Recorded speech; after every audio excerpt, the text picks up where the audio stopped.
am thrilled at the welcome you've been receiving at your book signings, and I don't think you're going to be tweeting much for the next couple of hours. Ladies and gentlemen, please join me in welcoming the Bloggess, Jenny Lawson.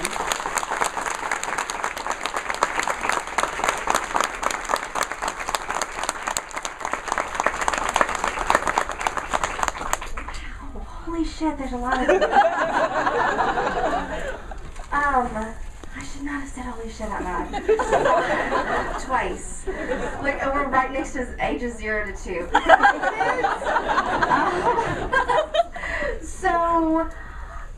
First of all, this makes me sound like I work at Barnes & Noble. Hello, everything is free today. I wanted to say, first off, thank you so much for not only for coming all the way out here and for being here, but also thank you because we just found out that that Let's Pretend This Never Happened has been on the New York Times bestseller list for a full month as of this week. Awesome, exciting, and overwhelming, and I think it shocked everyone. Simply because it's a debut book. Nobody had ever heard of it. If you guys have been reading the blog for a long time, you know that I'm an underground, relatively unknown sleeper person that nobody really wants to acknowledge. Which I don't blame them. But the reason why it is so popular is because so many of you have supported it and have loved it and have supported me and more importantly bought an extra copy so that you can bring it to your mother and say, look, I'm not the only one who thinks that Jesus was a zombie. and that's the only reason I can come up with why it's popular. And so thank you so much. Score one for the Misfits.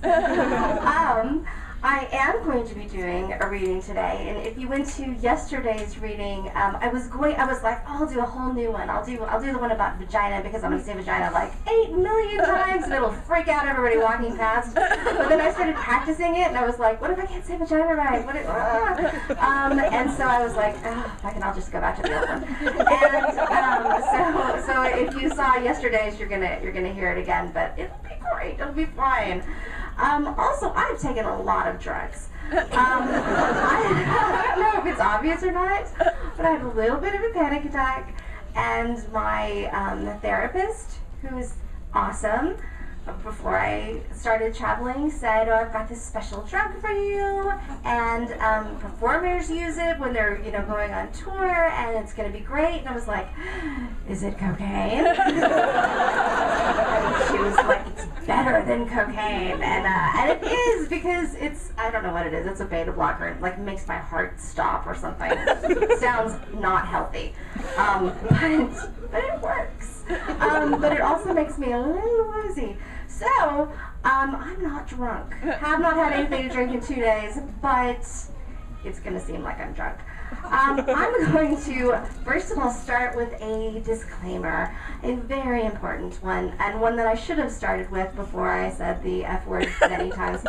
I apologize in advance for offending you, because you're going to listen to this and giggle at non sequiturs about Hitler and abortions and poverty, and you'll feel superior to all the uptight, easily offended people who need to learn how to take a fucking joke. But then somewhere in here you will hear one random thing that you are sensitive about, and everyone else will think it's hysterical, but you will think, oh, that is way over the line. I apologize for that one thing. Honestly, I don't know what I was thinking. And like, you're not going to hurt my feelings if you get up to leave. I actually see several people getting up to leave. I don't blame you. I blame you too. Good for you. Good for you. So, it's good. It's good. People weed themselves out. It's good. Yay! No. I still love you though, even though you left. I still love you. Or maybe they had to pee. Who knows? I am going to be reading a terrible chapter, just because I love to be able to scream these really horrific things in the middle of a bookstore. It's called The Psychopath on the Other Side of the Bathroom Door. A few weeks ago, my friend Lotta told me that her doctor told her that her antidepressants weren't working because she had too many toxins in her body and that she needed to use a colon cleanse to flush everything out of her system. It sounded completely insane, and I told her that, but then she mentioned that when she took the colon cleanse, she lost 3 pounds, and I was immediately in.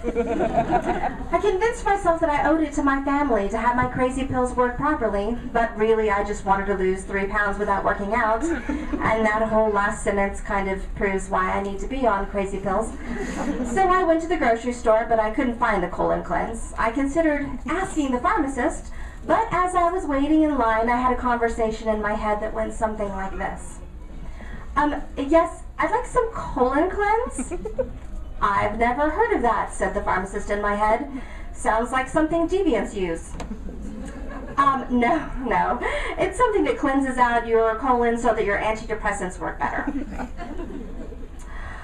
I think you're using your antidepressants wrong. They go in your mouth.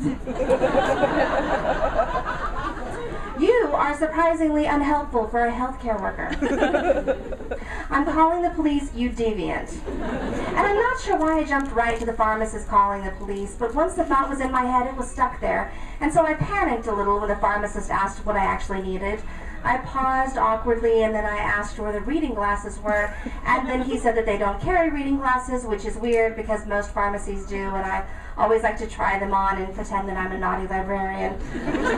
So instead of the colon cleanse, I decided that I would just take a bunch of X-Lax because I figured, next best thing, right? I bought the extra strength stuff because it was the same price as the regular strength, and so technically it was like I was saving money. And I thought that would help my argument when my husband Victor demanded to know why I had bought $20 worth of unnecessary laxatives, although later it turned out that he didn't really care about the cost effectiveness because he hates being economically feasible or just wants me to be fat or something. I already knew that he'd be all judgy about the whole thing because he was also very unsupportive when I wanted to buy those Chinese foot pad things that suck all the toxins out of your feet while you sleep. He claimed the whole Chinese foot pad thing was a scam, but I think it's just because he wants me to suffer. Or maybe that he's racist. Then when I called him racist, he got all mad and screaming, and I was like, I don't even know what I'm saying, those are the toxins talking. But he still wouldn't let me buy them. And this is exactly why I waited until the week that he left for a business trip to New York to actually do the cleanse. I took 2 chocolate squares of X-Lax that night, but then I noticed that the directions said that it would bring gentle results, and it seemed like a good colon cleansing shouldn't be gentle at all. So I took 3 more tabs. And they were chocolatey and delicious, and I was kind of hungry, and so I ate another one. And then, nothing happened at all. So the next morning I took 2 more, because at this point I thought that maybe there was something wrong with me, and that I had some kind of freakishly high laxative tolerance. And then I went to Starbucks and picked up a giant Frappuccino. So you guys get it. No one told me coffee is a laxative. No clue. So I drove back to my home drinking my Frappuccino, and then my intestines exploded. I mean, they didn't literally explode, but it totally felt that way. And at first I was all, okay, pain is good, feel the burn. But then I realized that this was not like yoga, and that I had in fact made a horrible mistake. I'm not going to get graphic, but it basically felt like my legs had melted and an elephant crawled inside of my stomach and was clawing his way out. And the elephant had claws, apparently. And his nose was made of snakes. Since Victor was in New York and Haley was in school, I had the house to myself, which was good because honestly, there would have been no way to maintain the sensual mystery of womanhood had anyone heard the noises coming from that bathroom. At a certain point, I started worrying that I might be ODing. I wasn't sure what ODing on laxatives looked like, but I was fairly certain it would be messy and that you'd probably shit out your entire colon. I'm not even sure if this is medically possible. And I thought about calling Lotta to ask her whether she felt like she was shitting out her colon when she did her cleanse, but I wasn't sure that I could talk without screaming, and also I didn't have her phone number. And so I sat there thinking that this would be a horrible way to die, because basically no matter what I had accomplished in my life, it would always be overshadowed by, and then she died on the toilet from pooping out her own lower intestine. Like if it had happened to Thomas Edison, that would totally be the first thing that it would say on his Wikipedia entry. It would be all Thomas Edison, who pooped out his own colon, made a variety of inventions and changed the way we live today. Did we mention he pooped out his own colon? Because he totally did. Thomas Edison pooped out his own colon. Honestly, we can't stress this enough. It was about this time that I decided that I needed to take action, so I found some Pepto-Bismol and took a full dose. I considered taking more, but at this point I was concerned that I might have to call 911 for help, and I didn't want to have to explain why I had taken 3 times the recommended amount of laxatives and 3 times the recommended amount of anti-diarrhea medicine, because even to me that sounds like some sort of poorly planned suicide attempt. Taking just 1 dose of the anti-diarrheal seemed somewhat rational comparatively.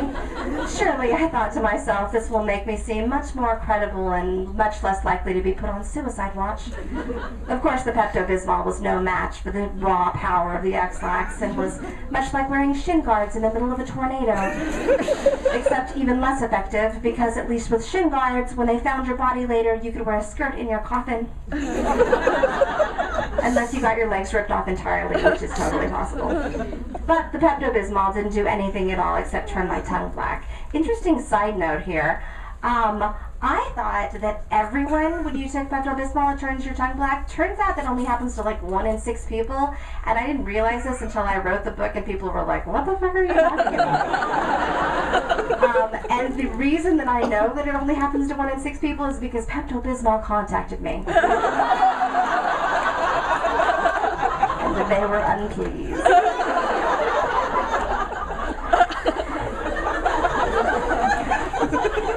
It crossed my mind that maybe eating a bunch of cheese might help. It's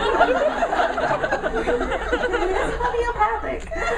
Because I once went to school with a girl who ate too much cheese and got so constipated that she had to go to the hospital to get the poop removed by a doctor. And after I heard that, I could never quite look at her in the same way again, and I often wondered whether she got to keep the poop that they removed, just like when you get your tonsils removed and you get to keep them, except I didn't get to keep mine, bastards. And then I remembered that I didn't even have any cheese in the house, and that even if I did, it wouldn't matter because I couldn't leave the toilet long enough to get it.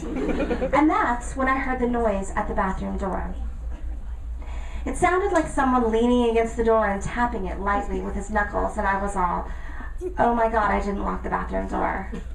And then I thought, wait, why would I even need to lock the bathroom door since I'm the only one at home? My initial thought was that it was a murderer or a rapist, which was quickly followed up by the thought that if it was a rapist, he was going to be terribly disappointed. I heard the possible rapist again, and so I coughed, because I thought that maybe it was a burglar who just didn't realize I was at home. I hoped that the coughing would give him the hint that he needed to leave, although technically the other noises coming from that bathroom were probably much more intimidating than coughing. But I was trying to be polite because I'm a lady. And then someone slid a note under the door. And I just stared at it because seriously, what the fuck? It was so baffling I couldn't even get scared. I tried to slide my foot over to reach the note, which was a small white slip of paper, but I couldn't reach it, and so I just yelled weakly, "Hello? Did you just pass me a note?" But no one answered. And then I started to get freaked out, and I silently thanked God that I had thought to bring the phone with me into the bathroom just in case I needed to call to report the laxative overdose. I picked up the phone to call the police, but then I considered how it would sound when I told them I was calling from inside my bathroom, where I had OD'd on laxatives, and that a possible rapist was quietly passing me notes out of the bathroom door. And then I thought that it would be really weird if the note said something like, "Do you like me? Circle yes or no." And I probably would have laughed too if it wasn't for the laxative rapist combo bearing down on me. And then another note came slowly peeking from under the door, and I realized that it wasn't a note at all. This was actually the wrapper from a Band-Aid. And that's when I realized that I was probably dealing with a psychopath, because why would anyone pass me the wrapper of a Band-Aid unless they were completely insane? So I yelled, "I'm calling the police! And I have diarrhea from AIDS, because I thought that would help and might discourage a rapist." I wasn't even sure whether AIDS caused diarrhea, but I figured it probably did. And then it got really quiet, and suddenly the Band-Aid wrapper was violently pulled back from under the door. And I was like, "What the hell?" And then it shot back into the bathroom again, and then this time I could see that it was being pushed under the door by a fucking cat paw. And that's when I realized that the cat had knocked over my purse and was just shoving receipts and assorted flotsam under the door. That I murdered my cat, but only in my mind. It occurred to me that I should write this all down, but I didn't have anything to write on except for the paper that the cat had pushed under the door. And so I yelled, "Posey, push the paper further!" But he didn't, because he's an asshole. And also he's a cat, so he doesn't speak English. So instead, I wrote this all on toilet paper with lipstick, but just the keywords and not the whole thing, because that would be ridiculous. And then I said a little prayer, thanking God for saving me from getting assaulted, and also for not making me have to explain to the ambulance drivers that I had accidentally mistaken my cat for a rapist after purposely overdosing on laxatives in order to make my antidepressants work better. Mainly because that's the kind of story that gets told over and over again to the new ambulance crew recruits. But then I remembered that girl from high school who had to have that poop bubble removed, so maybe in comparison my story wasn't so weird after all. Except when Victor came home, I told him about it, because how could you not share that story? And he got all testy about the laxatives and implied that I, quote, couldn't be trusted in the house unsupervised. And I'm all, "Glass half full, asshole, I didn't get raped, right?" And he shouted back, "You were never in danger of being raped." But I think he just said that to hurt my feelings. And so I retorted, "Oh, I am always in danger of being raped, thank you very much." And he was all, "I'm not questioning your rape ability. I'm just saying I can't go away for 2 days without you ODing on laxatives." And that's when I made a mental note that from now on, I would never tell him about ODing on anything. And also that I should probably make friends with ambulance drivers, because I bet they have some pretty kick-ass stories.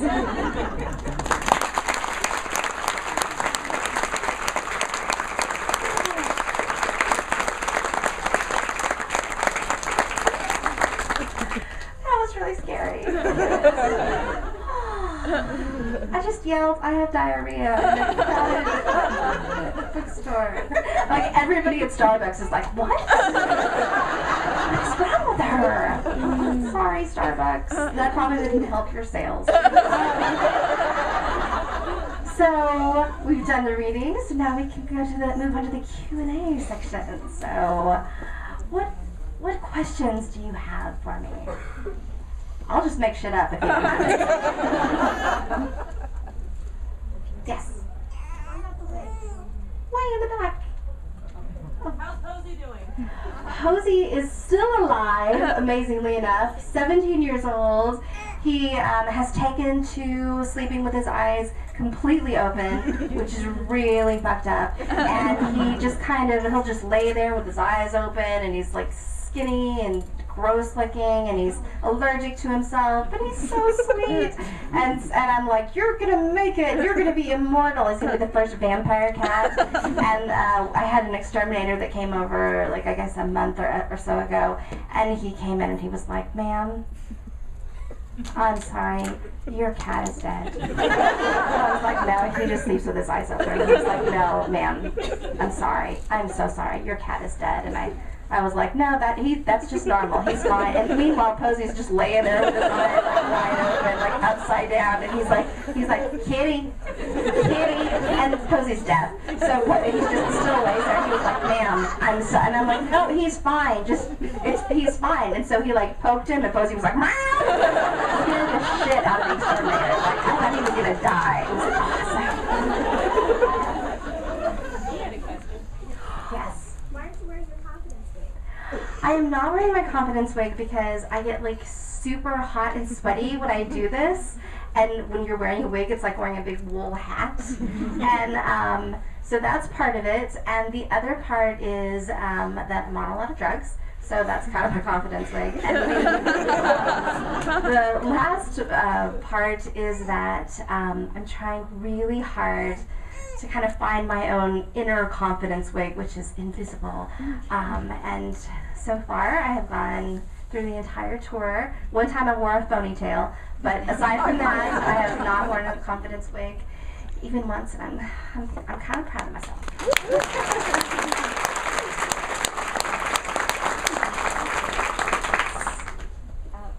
Your post with Will Wheaton and the twine and all that, that was the most fabulous post ever. That had to like put you on top of the world. Do you talk to Will Wheaton often now? Well, the question is, do I talk to Will Wheaton often? And I do. He's awesome, and it's so amazing when you have people that you see, you know, on TV or online, and that you in some way idolize, and then it turns out that they're just as awesome in real life. Neil Gaiman is another person like that, where when I first started to have contact with him, I was like, oh, please don't be an asshole, because I love you so much, and it will kill me if you just end up being mean. And I'm so happy to say that pretty much everybody who's ever been on my blog is so exactly who they are in real life. As a matter of fact, Neil Gaiman gave me the best advice that I've ever gotten, which has gotten me through the entire tour. When I was working on the audiobook, I read the first chapter, and they basically said, we can hear the tremble in your voice. You sound terrified. And which really scared me, because I was like, if you can hear that, I bet you can hear my stomach rumbling. What if I silently fart? No one knows, you know. And so I excused myself, and I was like, I must go get some water. And I DM'd Neil Gaiman and said, I know you've done this before. How do you do this? How do I do this where I'm not going to sound terrified all the time? And he emailed me back and said, pretend you're good at it. And it was brilliant and exactly what I need. And as a matter of fact, I have it written on my arm. And before I come out of every, right before, I'm like, first I throw up, and then I write, pretend you're good at it. And then I feel like maybe I am. So I highly recommend, pretend you're good at it. It's good advice. Yes. Copernicus is one of my favorite posts. Have you found anything great that's really just awesome, but Victor doesn't like since finding Copernicus? Victor doesn't like anything. Victor is, I don't think that there's ever been anything that I have brought home that he's been like, oh, I'm so glad you brought that cobra home. Thanks so much for that mongoose that's missing all its hair. I cannot think of a single thing that. Oh, you know what? No, I'm wrong. Victor now likes Beyonce. He has finally learned to love Beyonce, which is kind of awesome, and even got to the point where he almost bought like a big metal egg to Beyonce. And then the guy that was selling it was like, oh, it's $100. And he was like, $100? We only paid $200 for a chicken. Forget this. I'm not. Just walked away. So, but still, it did my heart good. It's like, they're changing. So sweet. One day you won't even be a Republican. And he was like, oh, fuck that. Sorry. You take the good, you take the bad. It's going to be stuck in your head later. Any other questions? Oh, yes? Has Nathan Fillion contacted you yet? Nathan Fillion has not contacted me yet. I did see the chair that's reserved for Nathan Fillion. It's got the twine and everything. I have to say that I have actually, so awesome. So awesome. I have to say that I've actually talked to a lot of people who work with him on Castle, and they've come to the tour, and they're awesome, and they've asked him, like, what's the deal with the twine? Why won't you do it? And he's just like, I'm just not going to do it. But I have faith in Nader Tater, and I think that he will eventually change his mind, and I have, since then, I've moved on a little bit. I still think it's going to happen, but I did decide to go for somebody who's a little less evasive, and so instead I asked Barack Obama. And I sent him like several tweets. I was like, I'm going to be in your town, dude. Like, let's get together, let's have some sliders. And he didn't respond, which was weird. But then later somebody was like, oh, he's in Chicago doing something else. So I was like, okay, fine, I forgive you, even though I voted for you, whatever. And but it's funny because I actually got an email from somebody who works for him that said, no promises, but we'll work on it. Which would be awesome, right? Like if a tweet came out from Barack Obama that said, hey Nathan Fillion, what's your problem? How awesome would that be? So good. Oh, I can guarantee him like at least 2 votes from that. Yes.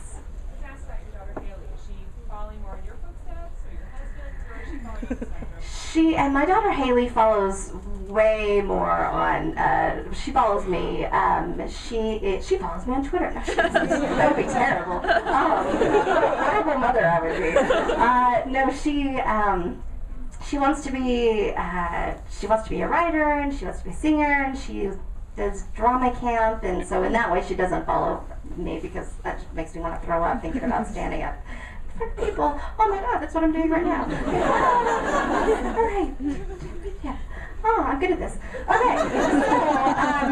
So she definitely follows more in my footsteps, and she the other day came out and she was like, I'm a Democrat. And I was like, you don't even know what that means, but high five.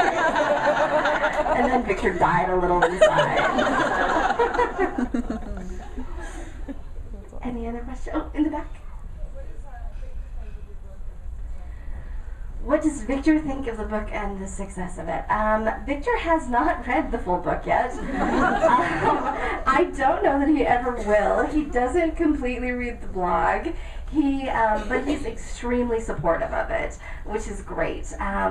What is, I think, interesting to him is that before I would write whatever I wanted to write, and he wouldn't worry about it because he was basically like, whatever, you and your little blog. But it's gotten to the point now where all the people that he works with, they all read the blog and the book, and so when he'll say something, they'll be like, oh, you said that on the blog one time, and they know all these things about him, and so he's like, it's like there's a spy living in our house, and you're leaking valuable information. I don't want people to like me all the time. I don't like this. So I was like, I'm sorry, you're likable. Deep down you are. You try hard not to be, but you are.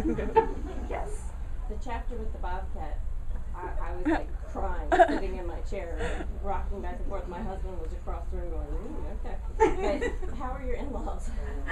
My in-laws, what's funny is, everybody that's in the book, my in-laws, my parents, my sister, everybody got to read the book before the book came out, so that they, first of all, were okay with it, and secondly, to make sure that they didn't remember it in a different way, because obviously my perspective is going to be different than anybody else's.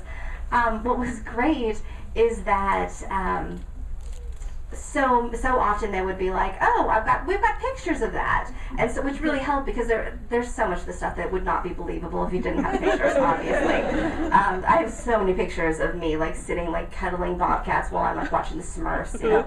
So that was really helpful. My in-laws were really nice about it, and I read the chapter to them. I actually read the chapter to them while Victor's gallbladder was being removed, because I thought I'd hit them like at a time when they were feeling weak, and they would be less likely to say, oh my God, you cannot say that about us. So I read the chapters to them, and much like my parents, they didn't really laugh, but they were fine with it, and actually my mother-in-law was like, I'm really sorry. We were kind of snotty back then, and I was like, so was I. I mean, come on, it was like 20 years ago, of course.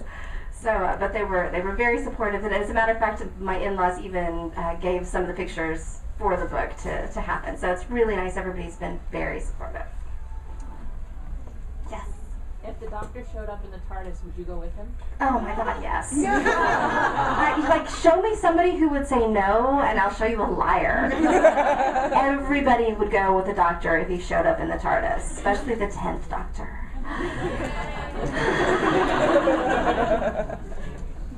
Okay, sorry. All right, yes.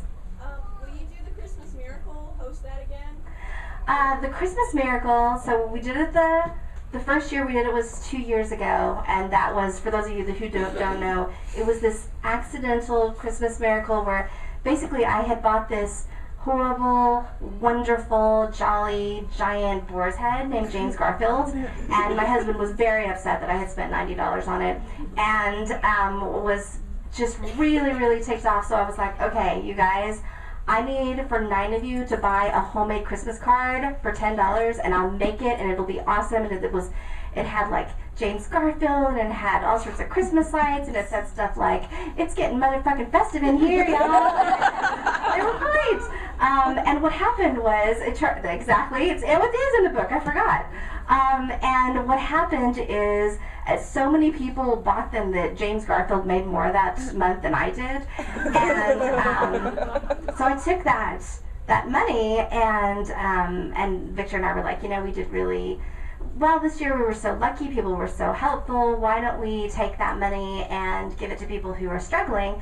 And so I basically said, if you are struggling this year for Christmas or Hanukkah and you don't think you're going to be able to get toys for your kids, just leave a comment, and the first 30, I think it was the first 30 people who say that they can't do it, I'll give you a like $30 gift certificate. And the first 30 went so crazy fast. And then the 31st person showed up, and 32nd, 33rd, 34th, and I went and I talked to Victor, and I was like, let's figure out how we can do this, like maybe we can find some more money. And while I was gone, one of the readers said, I'll take the 31st person, and someone else said, I'll do the 32nd person, and someone else said, I'll do 33 through 36.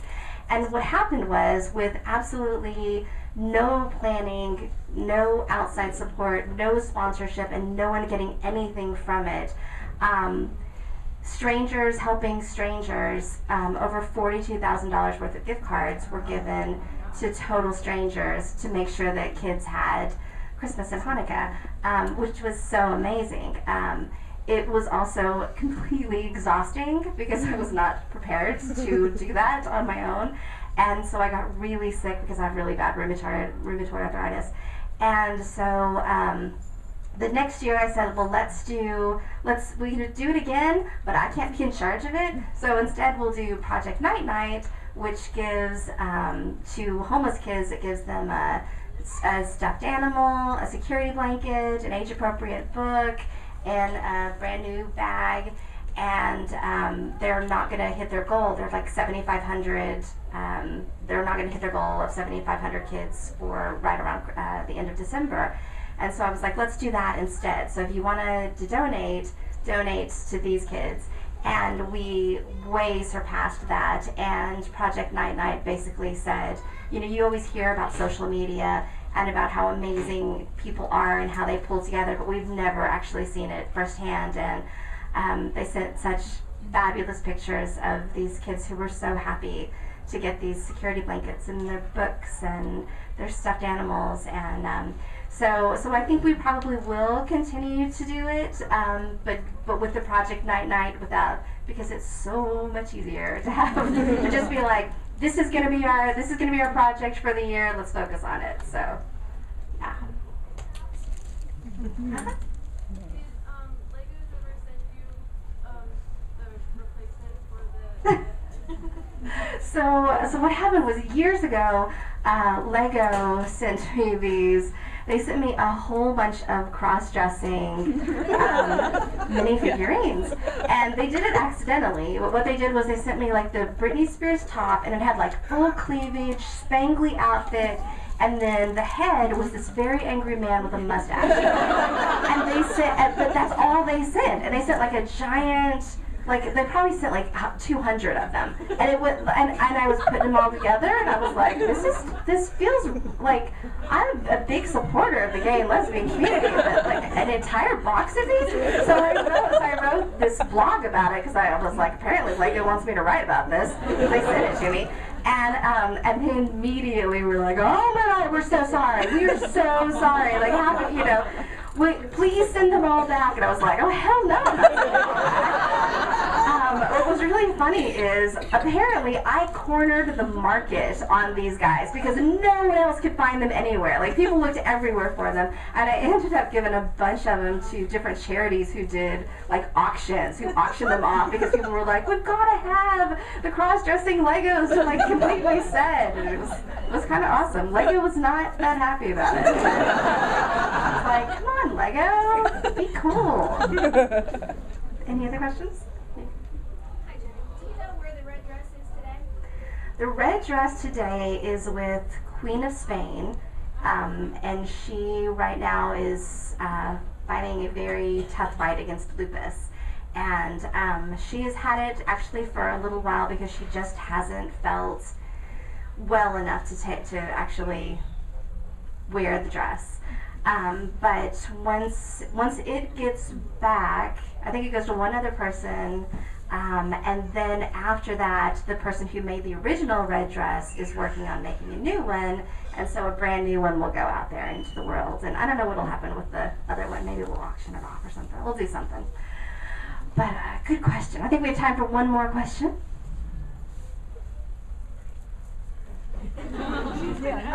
Oh no, it's a dumb question. No, dumb questions are my favorite. I was gonna ask you how you liked Maryland so far. Like, if you've ever been here, or.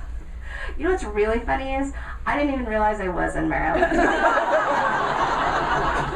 And like for a second, I was like, Monroe. Marilyn Monroe, she's great. Yeah, I've been watching Smash. It's really good.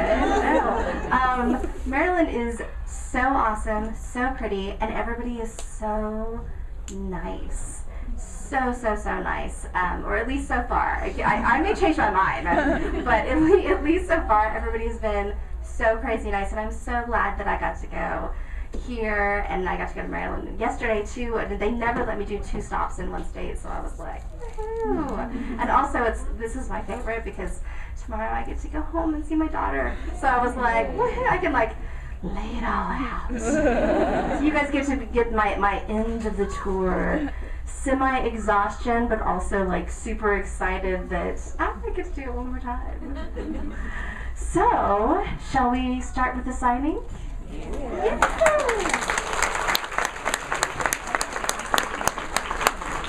Okay, guys. Thank you, Jenny. We are so honored to have you in Maryland. We're psyched. We're going to start the signing now. If you don't already have a signing ticket, please go to customer services and get one. If you are in Group A, you can go